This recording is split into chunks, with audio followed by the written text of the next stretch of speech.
Good morning, everyone. This is the Florida Health Grand Rounds, November, and we will be starting in just a couple minutes. So please hold on.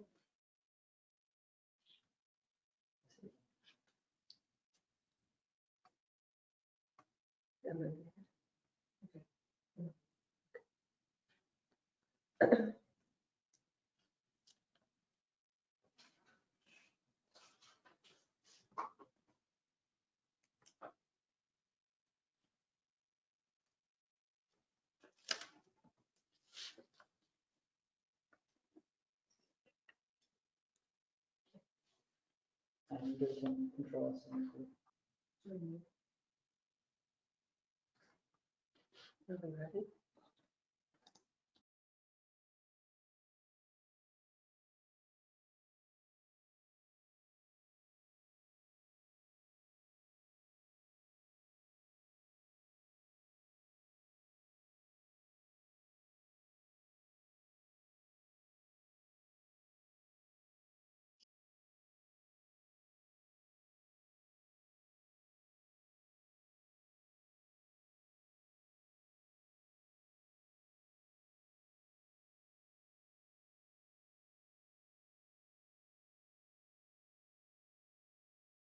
Good morning. I'm Bonnie Gone-Bailey, and I am proud to serve as the Administrator for Biomedical Research for the Florida Department of Health.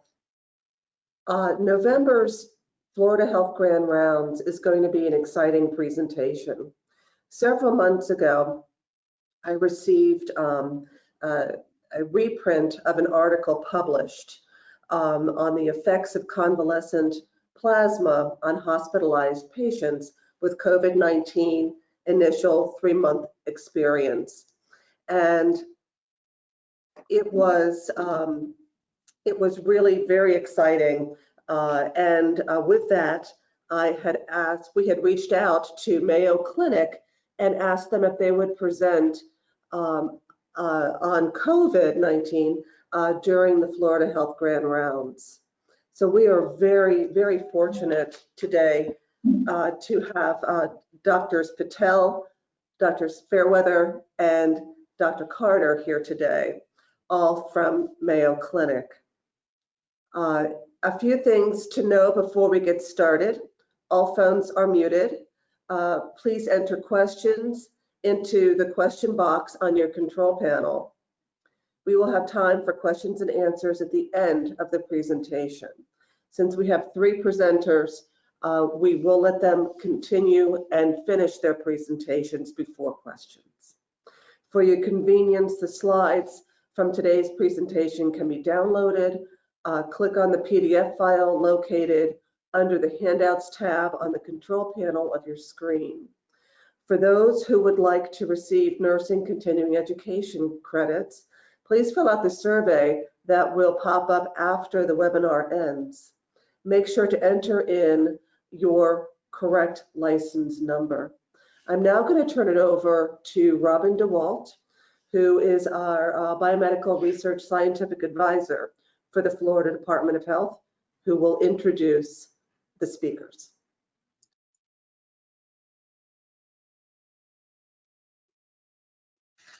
Good morning. I would first like to introduce Dr. Patel, who is a consultant in the Department of Transplantation with joint appointments in the Department of Cancer Biology and the Department of Physiology in Biomedical Engineering. He holds the named position of the James C. and Sarah K. Kennedy Dean of Research. As Dean of Research, Dr. Patel oversees all research activities at the Mayo Clinic campus in Florida. He also serves as the Enterprise Dean for Research Shared Services at Mayo Clinic and is also the Director of the Office of Disruptive Research Innovation. He holds the academic rank of Professor of Medicine and Professor of Cancer Biology at Mayo Clinic College of Medicine and Science. Dr. Patel is recognized with the distinction of the Alfred D. and Audrey M. Peterson Professorship in Cancer Research at the Mayo Clinic in Jacksonville. His laboratory-based research program incorporates basic discovery studies aimed at understanding the molecular mechanisms of cancer formation in the liver and bile ducts, with translational studies that seek to identify novel biomarkers for these cancers and to improve therapeutic responses. He has been a pioneer in the emerging discipline of RNA nanotechnology, with research studies focused on the study of cellular nanovesicles and non-coding RNA. His work has been supported by the National Institutes of Health, Common Fund through the Office of the NIH Director, the National Center for Advancing Translational Sciences, National Institute of Diabetes and Digestive and Kidney Diseases, National Cancer Institute, and the National Science Foundation. Welcome, Dr. Patel.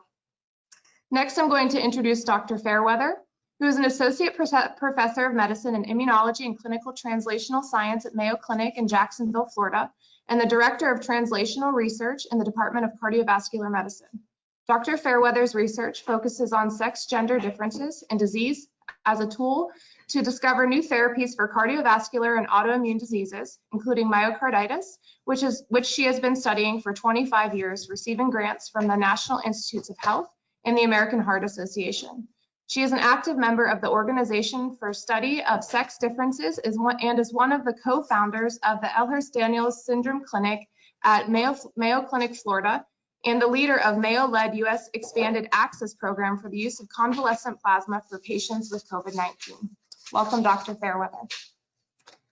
Lastly, I would like to introduce Dr. Ricky Carter, who is a professor of biostatistics at Mayo Clinic in Florida. He has received his training in biostatistics at the Medical University of South Carolina and brings nearly 20 years of experience with study design and analysis for clinical and translational research. Over the past 3 years, Dr. Carter has built a program to support artificial intelligence research on Mayo Clinic's Florida campus. Administratively, he serves as a vice chair for the Department of Health Sciences Research and as the scientific director of the Digital Innovation Lab, a machine learning shared resource on Mayo's Florida campus. And Dr. Carter has authored 275 peer-reviewed articles and numerous national and international presentations. He is the statistical editor for the European Heart Journal, a member of the American Statistical Association, and the past president for the Association for Clinical and Translational Studies. Welcome, Dr. Carter. So we're going to start the presentation now, and we will start with Dr. Patel. So good morning, everybody, and welcome. I'm delighted to be here today, and would just like to start by Dr. Patel, you will need to unmute.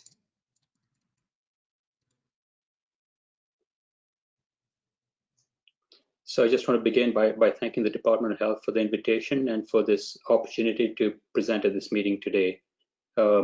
My name is Tushar Patel, Dean for Research at Mayo Clinic in Jacksonville, and will be joined, as you just heard, by two of my colleagues. And together, we'd like to share some of our recent activities related to the COVID-19 pandemic. Could I have the next slide, please?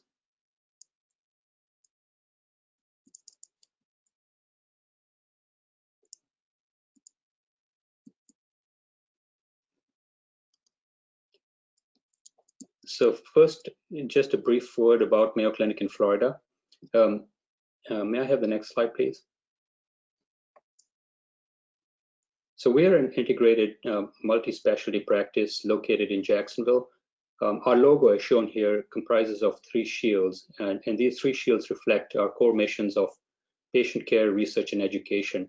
But we're also part of a larger enterprise that, in addition to Florida, comprises of medical centers in Minnesota and in Arizona, includes a health system in the Midwest and an international presence. But we are a destination medical center in Jacksonville, Florida, currently serving about 120,000 patients a year from almost every state in the nation. And like all other medical practices, we had to respond rapidly and vigorously to the COVID-19 pandemic as it unfolded. Could I have the next slide, please?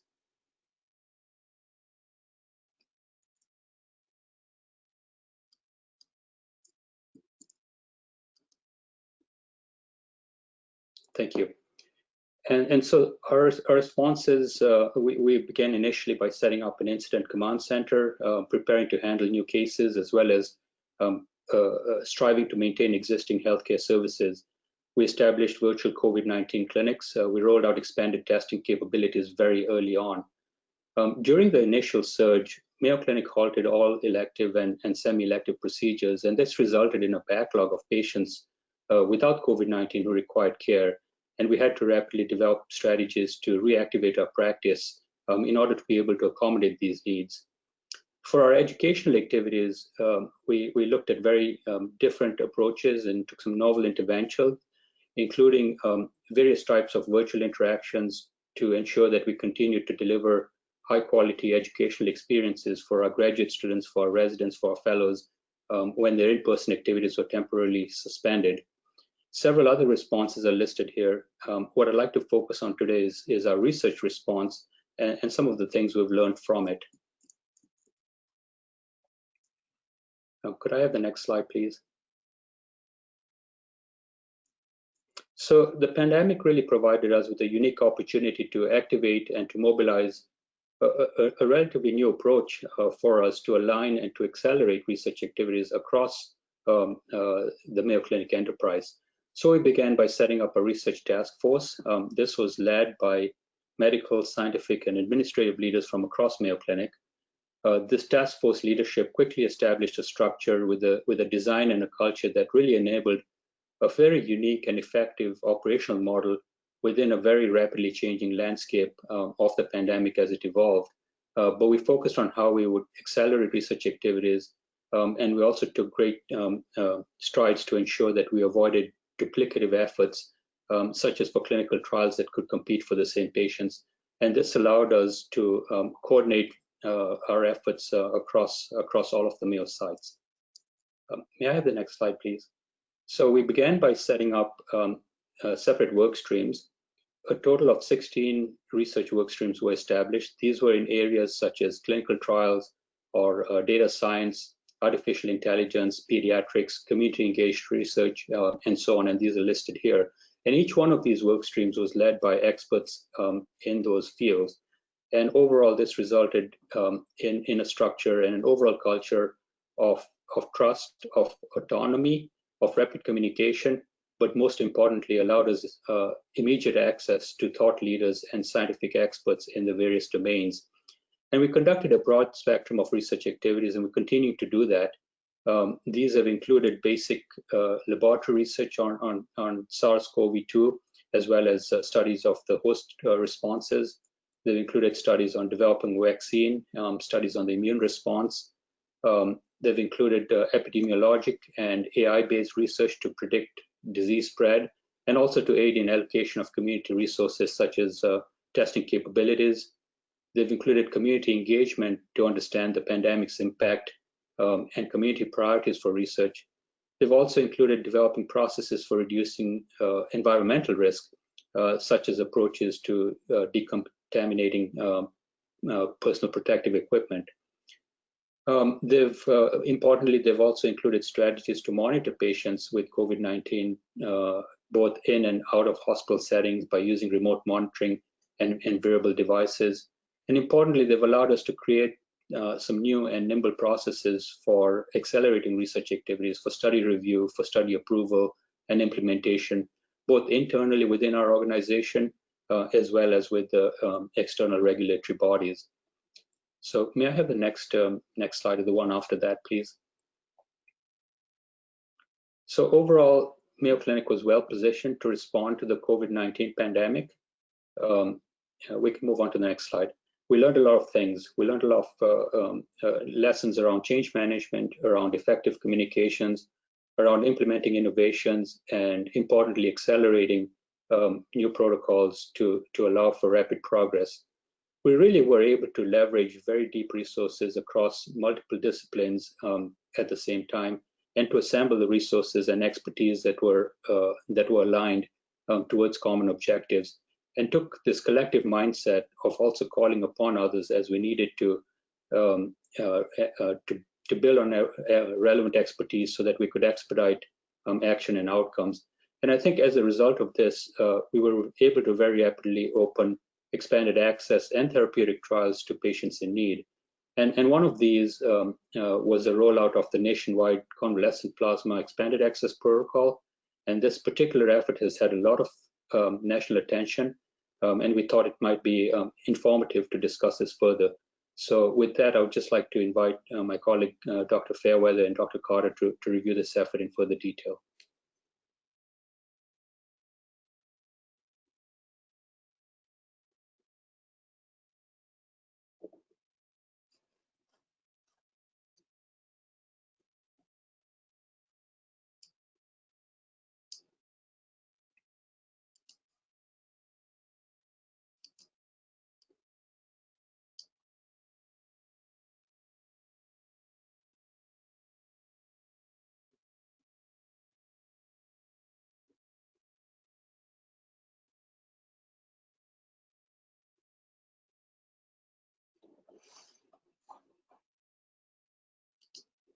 Thank you, Dr. Patel, and thank you for the organizers for the invitation today to be able to speak about the Expanded Access Program.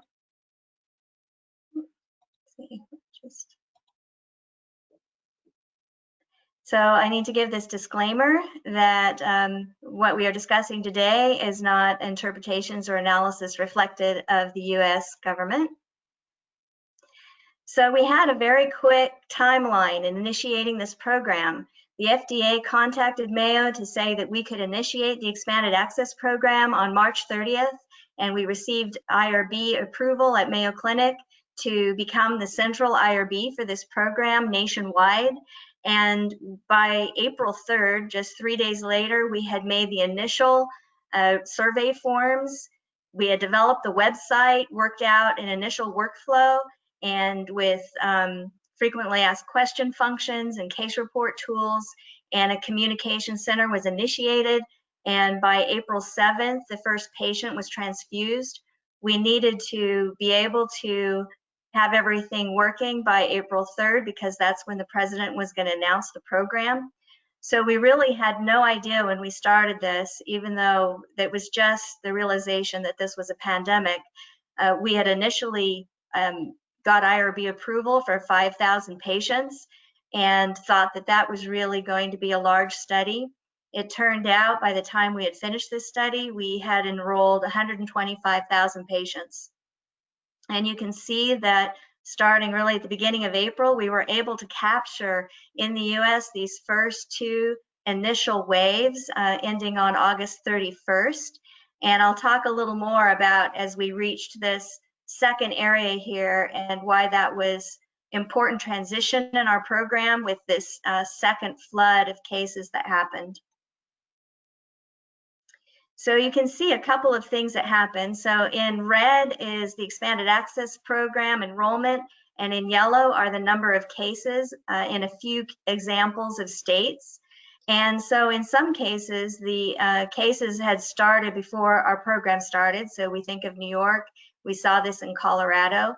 Interestingly, New York had really kind of one peak during the time of our program, and Colorado had two. But in other places, we really were able to fully capture what was happening. So we see these examples in Arizona, Florida, and Texas, where we really matched what the positive cases that were happening in the population. So the FDA had given us 3 charges of what we were supposed to do. First and foremost was to provide broad access to COVID-19 convalescent plasma, and this was for severe or life-threatening COVID-19. So even though there was a very long history for at least the last 100 years of using convalescent plasma for different infectious diseases, there had never been trials or studies to show whether it was safe. And so in that situation, we really could only use it in severe or life-threatening cases, not knowing what its safety profile was.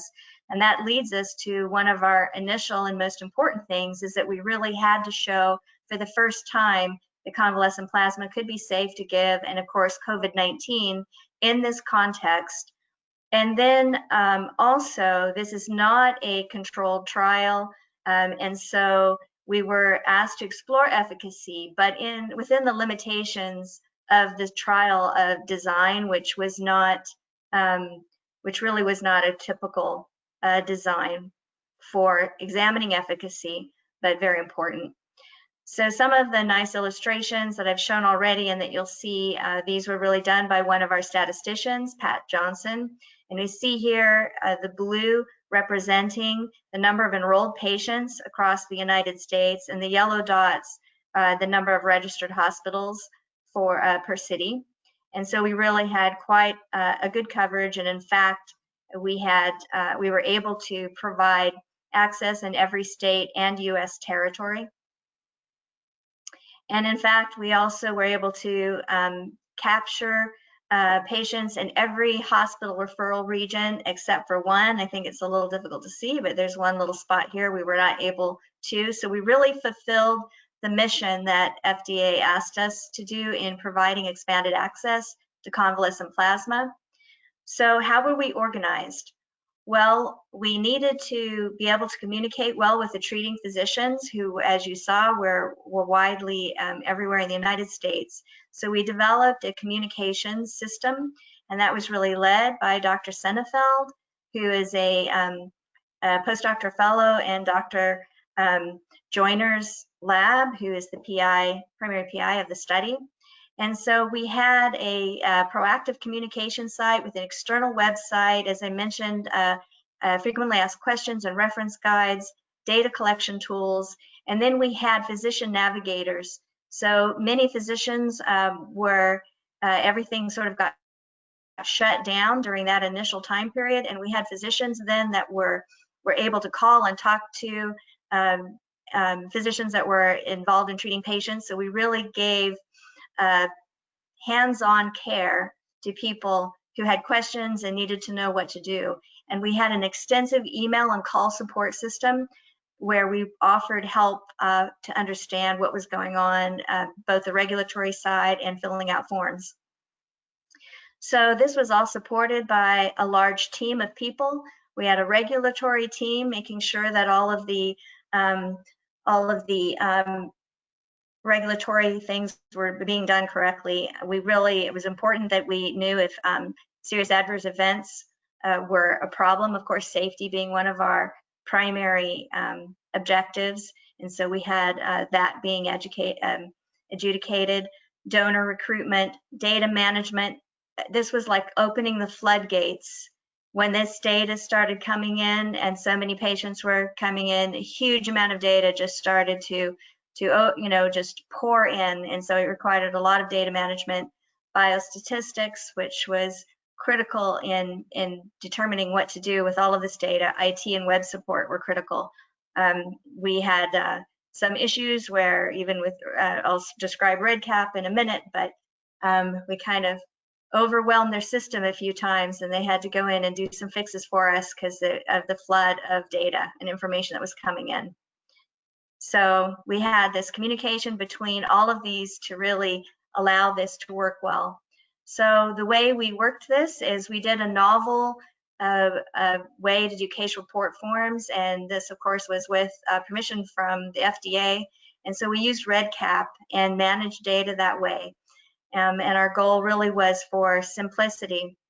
So Dr. Caitlin Bruno, myself and Dr. Royton Joyner, we developed these initial survey forms in REDCap, and then Dr. Bruno managed the forms. And we see that we were able through REDCap to get over 2,730 sites, over 13,000 physicians, over 105,000 patients were enrolled.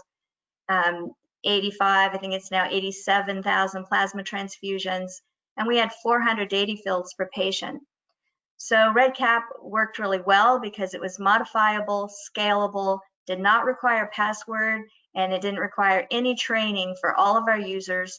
And our users came from so many different places, many hospitals that were rural or not sites where they would have seen a clinical trial before and did not know what to do in these kinds of situations.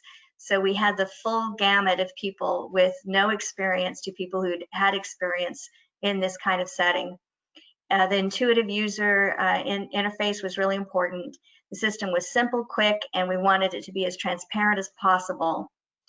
So we went through a number of versions with this. When we started off, we initially had 7 surveys, and these were different things like enrolling and obtaining different outcome information, patient information, and physician information and site information.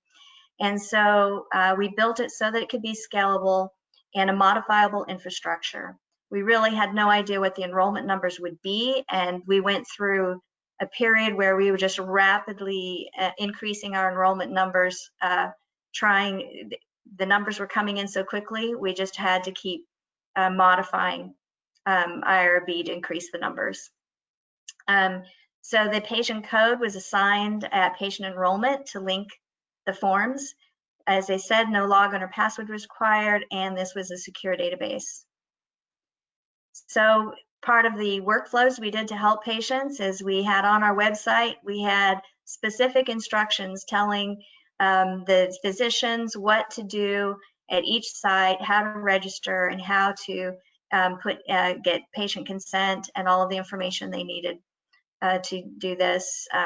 Many questions came up, so as we fielded many questions in our communications team, we would turn those into frequently asked questions and provide the detailed information on our website. One thing that I'll say is that the National Library of Congress has said that our website now is being archived by them, so that was a great accomplishment.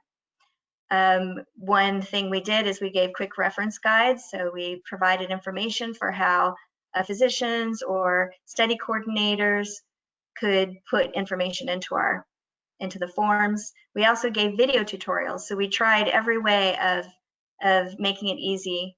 Anybody's learning style, they had it provided. So then we went to, starting June 2nd, a more integrated system. We started to realize with this flood of cases that we had that we needed to make it easier for people putting information in. And so we created this dashboard. And if you can see down here, we now no longer, one of the things that was important is that they had the unique patient code and they no longer had to put the code in. So it reduced them making any mistakes. And so everything was automatically linked together, and the forms were all much easier for them, seamless data transfer, and it also eliminated public links. We wanted to make sure that that was not going to create a problem for the website. So then we got to around July 18th. So this is where we're starting to get this second large surge of cases. And we realized we needed to simplify the system, that the physicians and the support team that they had helping them were starting to get behind on their reporting because of how many patients there were. And so we simplified things, and we'd already had over 40,000 patients, which again seemed like a lot at the time. And so what we did is we really reduced. So we had grown to 11 forms, we went back to 7, and the number of fields, if you don't include adverse event information, we took it down from 200 to 60 and made it so that now they could fill out the forms in 15 minutes, where before it had taken 90 minutes, so that this was making it easier for patients, for the physicians and their helpers to finish this off. So as we got really to the end, then we ended up with this closeout phase. So this happened when the FDA then authorized the emergency use authorization for plasma. So the expanded access was no longer needed. And so we were able to shut down the site, the physician and patient registration. And then it was just a case of getting in all the latest information on the forms, which we're still in that final phase. So what are some things that we've learned? Well, REDCap really facilitated transfusion of over 85,000 patients. In fact, I think it's about 87,000 now. Was modifiable, scalable, did not require password or training, was very intuitive and easy for people to use. And we had public and secured links, simple, quick. The site coordinators were really key. So the physicians were just so overwhelmed with patients that their site coordinators really were needed to enter this data and to make sure that things were correct, go back and correct any mistakes that happened. And it was really important from our standpoint of collaboration. So we had really a large number of diverse groups of people working on this project with an oversight committee, data integrity team, regulatory team, statistical team, project managers, and every person's input was really critical for success of this. It happened so quickly. We really had quite a flat organization style with everyone working very much in a team-based approach. We valued the contribution of all, blending the skills of individual staff members and unsurpassed collaboration. And we were able then to have 2 publications that showed safety, less than 1% transfusion-associated reactions, So 5,000, if you remember, was the initial amount that we got permission to study when we first started. And we were able to show very quickly that it was safe in 5,000. And then we turned around and showed that it was safe to use convalescent plasma in 20,000 patients. So that was our first efforts. And we're working at the moment to get out some of our first efficacy data. And this list does not even begin to cover all the people that have been involved in this project. Dr. Joyner and Scott Wright are the PIs, and Ricky Carter is fundamental for the project, which you're going to hear from him in a minute, and many people. So thank you. And this is specific funding that we had for the project, and then of course many other sources of funding. So thank you, everyone.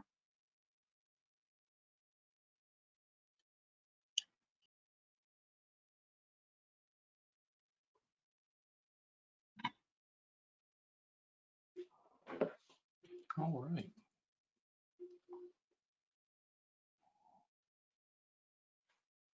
Well, as we load those into presentation mode, thank you very much for this opportunity to speak. This is a really exciting opportunity for us as a part of the EAP program. What I want to do, let's see. Trying to see if it'll advance. I may need help advancing.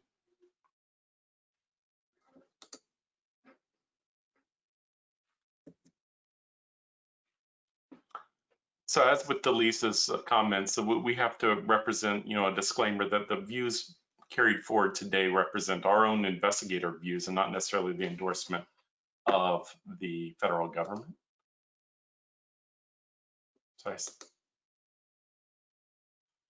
So a brief review, and so I'm going to try to tell the same story that Delisa offered or Dr. Fairweather offered using very similar stories, but what I'm going to do is approach it a little bit differently from the perspective of a biostatistician. This really was a great opportunity. When we started out, we thought there was ambition, right? So we're going to do an expanded access program. That was a new term I was unfamiliar with. Our focus was on safety. And so our initial efforts were really around this idea of how do we gather data? This is going to be a part of an overall broader picture on how to treat COVID-19. And really, when we think about it, the numbers that we've talked about, 5,000 subjects. I have been involved with many clinical studies over my career. I have never been a part of a prospective study that's enrolled 5,000 patients. So even that in the beginning seemed like a lofty goal. And what really unfolded was, the analogy we've used is a roller coaster ride. There's been this surge of excitement, getting things up and running. That climb up to the top peak was really hard on people. We had people working 70, 80 hours a week, 7 days a week. We had a variety of reporting responsibilities, both to Mayo Clinic institutional review boards, but also very frequent conversations and check-ins with the FDA. They needed to see this data in near real time. And so part of the story that we want to tell is just really how the team came together and produced an infrastructure that enabled us to succeed through all this.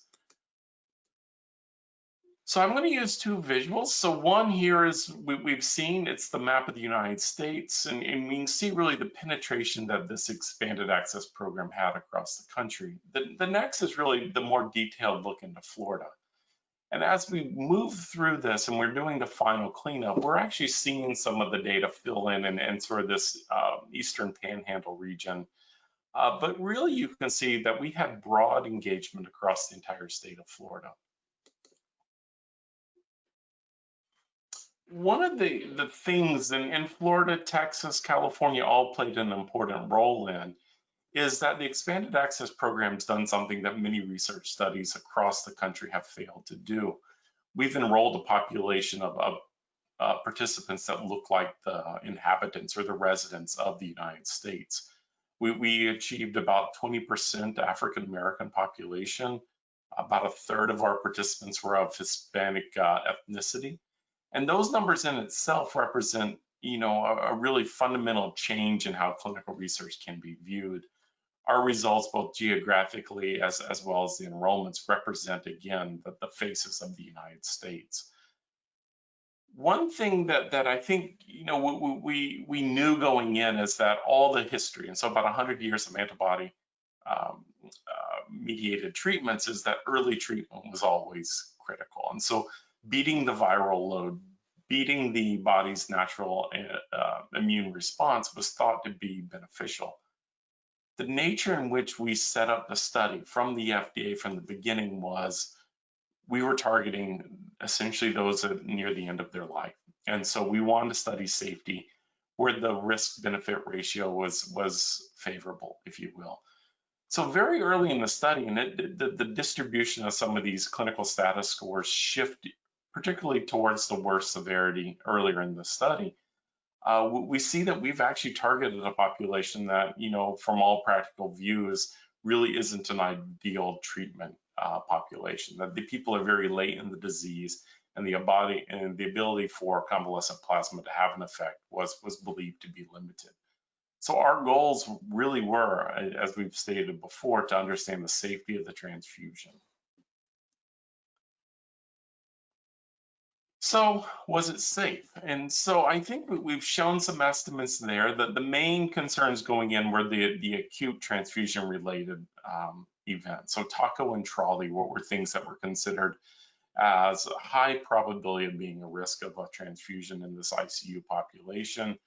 So we had to build an infrastructure that allowed near real-time monitoring of this. We had a data and safety monitoring board that met weekly. And so for those in the audience that have prepared or participated on DSMBs, you can imagine the normal volume of work is once a year is a review meeting. You would get a DSMB report perhaps 3 weeks in advance of the meeting. You would have time to review. We were doing this on the scale of weekly DSMB meetings, and the subject accrual was increasing by thousands a week.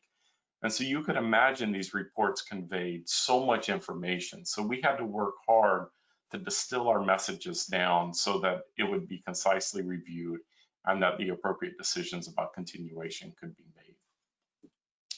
Again, we made note about the 5,000 patients. That represents one of the largest clinical studies in of itself.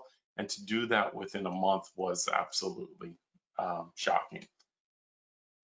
One of the lessons, and I don't bring it out so much formally at this point, is that our team really responded differently to social media. And we were all seeing the news. We were all seeing the Twitter feeds, if you will. You know, there was this challenge that seemed to come. You know, the moment our preprint comes out, where our goal was to, you know, focus on safety. You know, the public response to that was really mixed. It was quite interesting to read. But, you know, I think there was a general sentiment of, you know, had we made a mistake? Should we have designed a different study? Should we have randomized? Should this have been a clinical trial? I want to talk more about that as we go forward. So as Dr. Fairweather mentioned, you know, the story can be told in a series of chapters. The first part was really focused on safety. This was the 4-hour outcome. If a transfusion-related event was going to occur, we need to separate the toxicity of the disease or the disease progression from the actual complications that could come from the transfusion. And working with the FDA, there was an agreement on 4 hours. Our goal was we don't need to randomize to understand the safety. There was a broad evidence base on transfusion-related complications, so we could use that as a benchmark. When we moved on, and I think one of the things we saw, and most of the country saw it as well, is that the spread of the disease outpaced the scientific ability to do studies. And so things were getting started.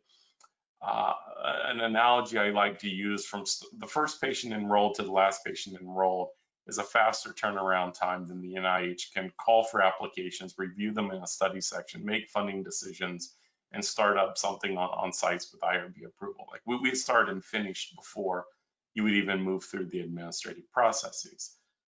But we recognized the need that we needed to expand our understanding of what convalescent plasma was doing in the treatment of COVID-19.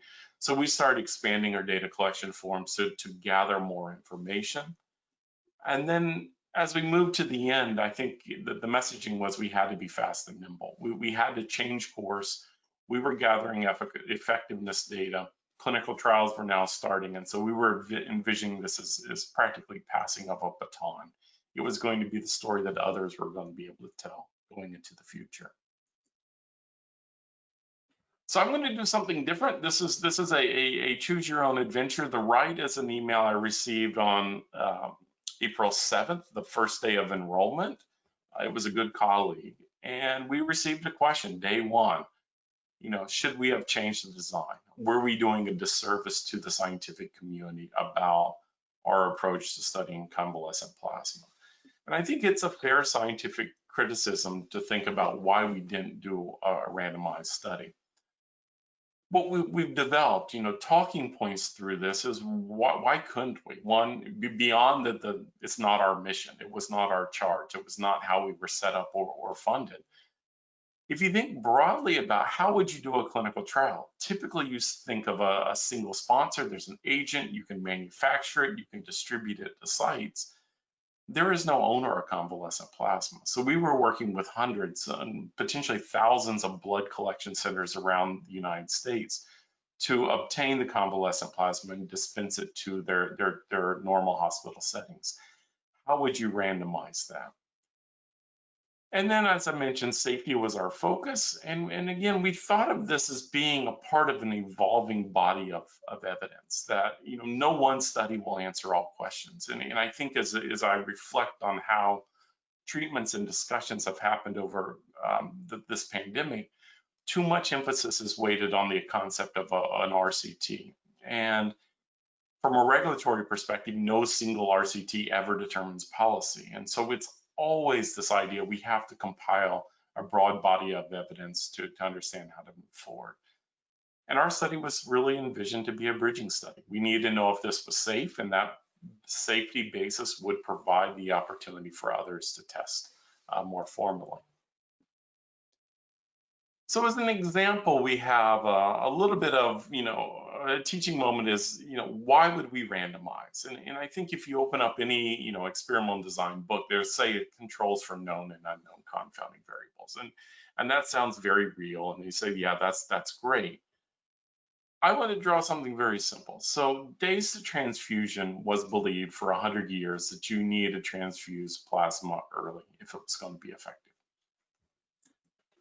In the case of COVID-19 and really any progressive disease, the problem is disease severity accumulates over time. So if your days of transfusion grows, you're developing lung complications, circulatory complications.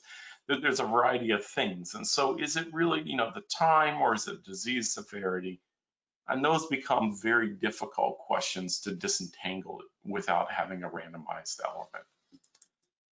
And an example of that, two things. So in the middle phase of our study, we actually captured medications that were prescribed to the patients. And so I think one of our keys to success of the convalescent plasma program was we didn't have exclusion criteria.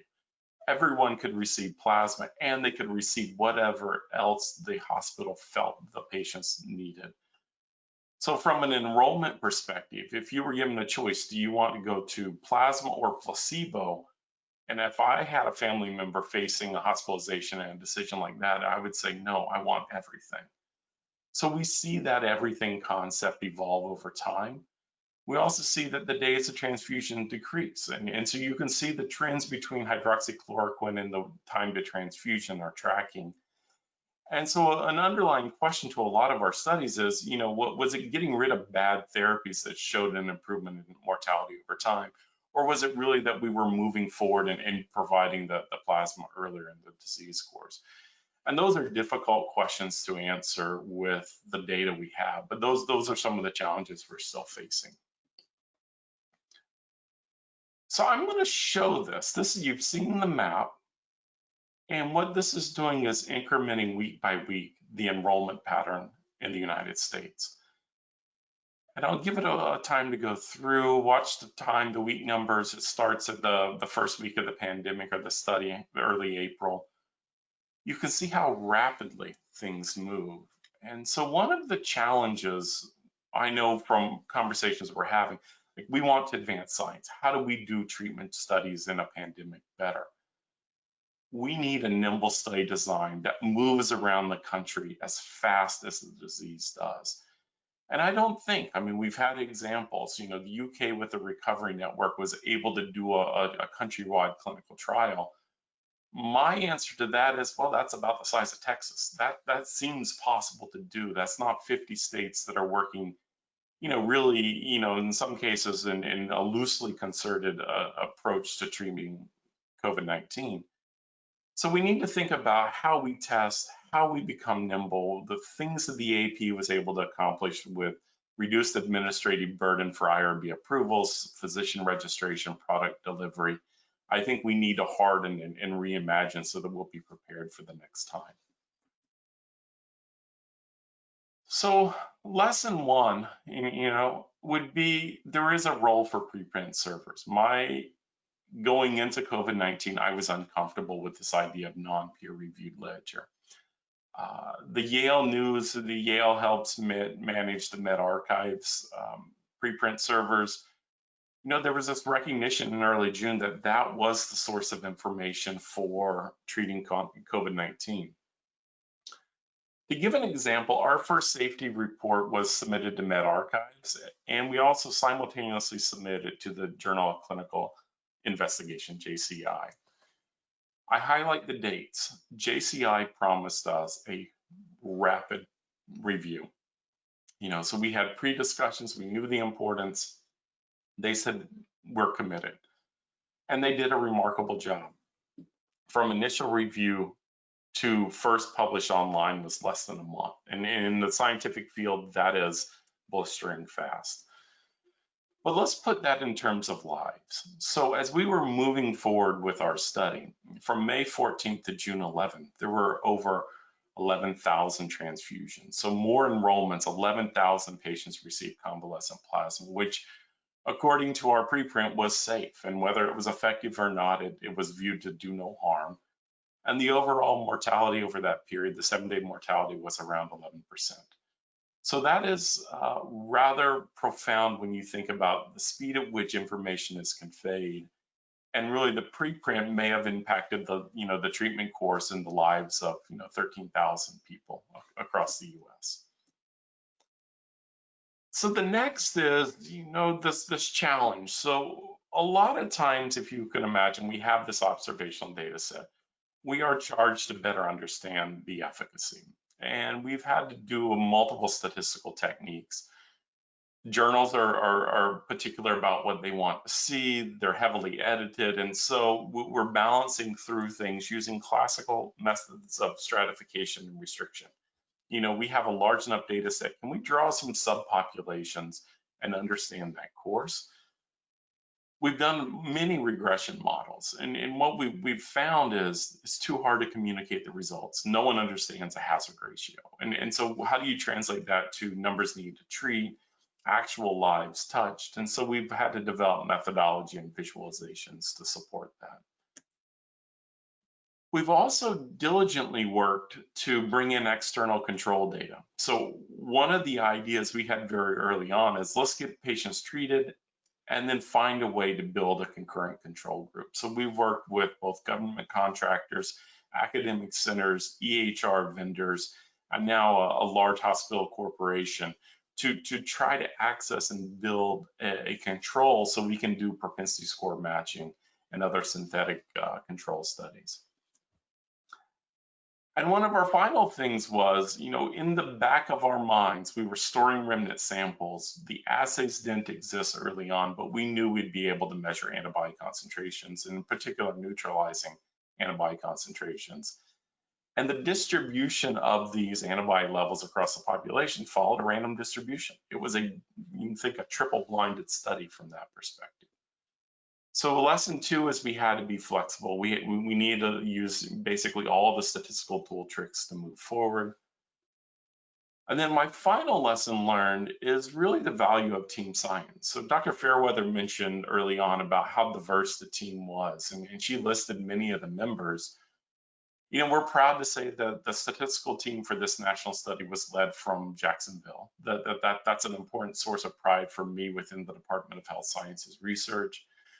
We did blend members from our Mayo Clinic site in Arizona, as well as Michigan State University, who brought in a lot of the EHR control data.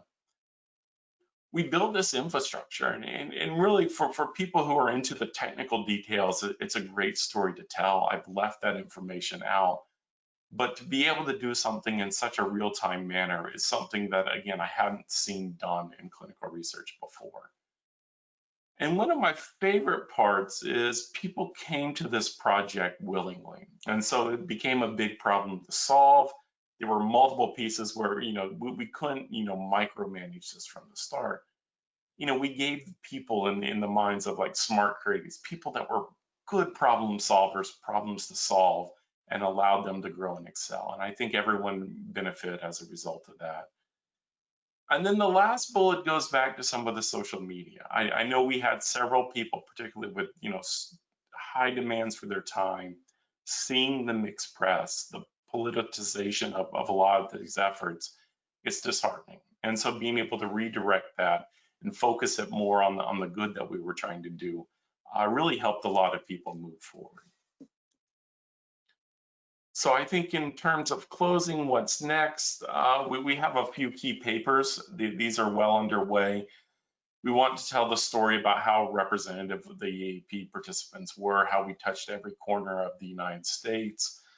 We're really working on the signals of efficacy. While the vaccine work is coming through, there's an ever increasing number of hospitalizations happening, and more treatment options are needed. The broad access, including innovations to consent, is something we need to describe and tell the story of. We need that to be more broadly adopted across the world. We are working diligently with many reference labs around the country to build in a comprehensive antibody analysis of the plasma.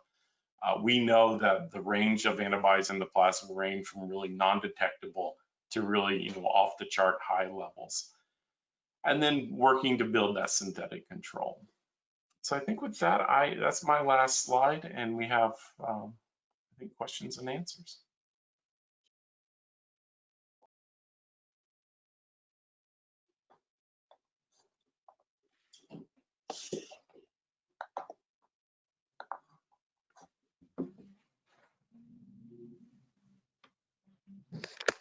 Okay, great. Thank you so much for that presentation. That's very exciting, and we are very glad that you all are here. We do have a few questions, and I'm going to go ahead and start with questions now. If any of the audience members have additional questions, please feel free to enter those in the questions tab, and we will communicate those with the presenters. So the first question I have is, have you observed differences in the effectiveness of convalescent plasma therapy based on the age of the donors? Has that been considered? I'll say that is an area of research that I'm particularly interested in, both the sex and the age, and that's something that we are planning on examining, but has not been fully examined yet. Okay, great, thank you. Our next question is, what are the FDA's plans to make the results of this clinical research study widely available?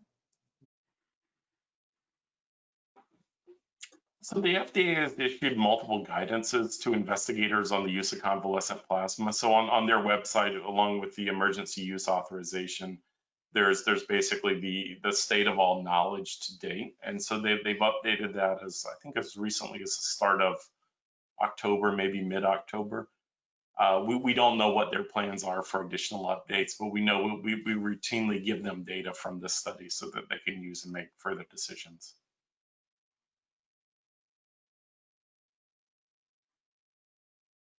Okay, our next question was there an issue with the one plasma therapy that was beneficial for all, or was there a need to modify?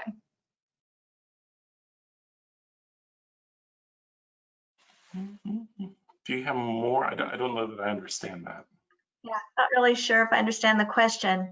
I don't know if they mean that as far as isolating Were out there- the I think what antibodies, they're asking is, were there any modifications made in this one plasma approach as the study kind of evolved? Or was that something that has yet to be considered? modifications of the plasma itself have not happened.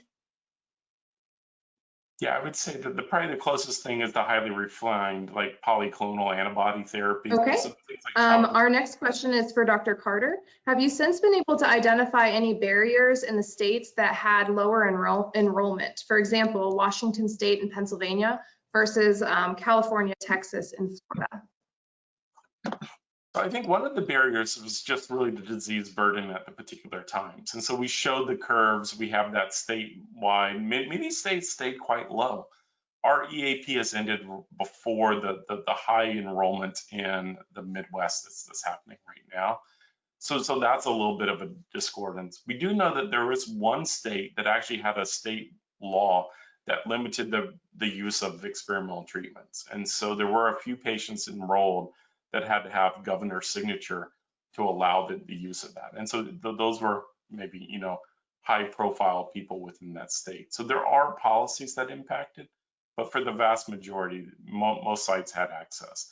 And that was part of our design, was to remove all barriers. Okay, fantastic. And we have time for one more question. How can the Department of Health, county health departments refer clients to the study and give them more information?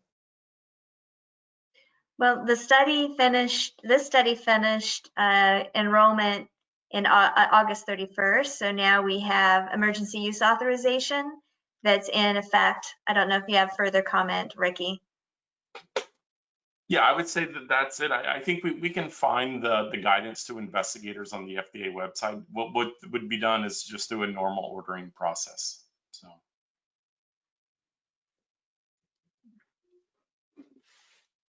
Okay, and we just have an additional comment. Fascinating to hear the process from the beginning to the end, and kudos to the team. Not all involved in this incredible undertaking. It certainly gives me, I'm sorry, it's really far away, a yen for a follow-up presentation. Thanking you for taking time out of your day to share with us all. So my apologies for the choppy reading of that, but we are very grateful for you to take the time out of your very busy schedules today to share with us something. Thank you for this opportunity. Got us excited here at the Department of Health, and we've been following you very closely throughout this journey, and we're very excited to see more publications and more progress. And so we do thank you.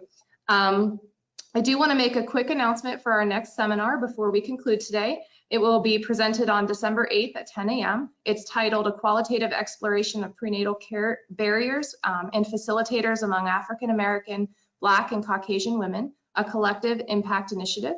And it will be presented by Dr. Blackmore and Dr. DeLeon. Once again, special thank you to Dr. Patel, Dr. Fairweather, and Dr. Carter.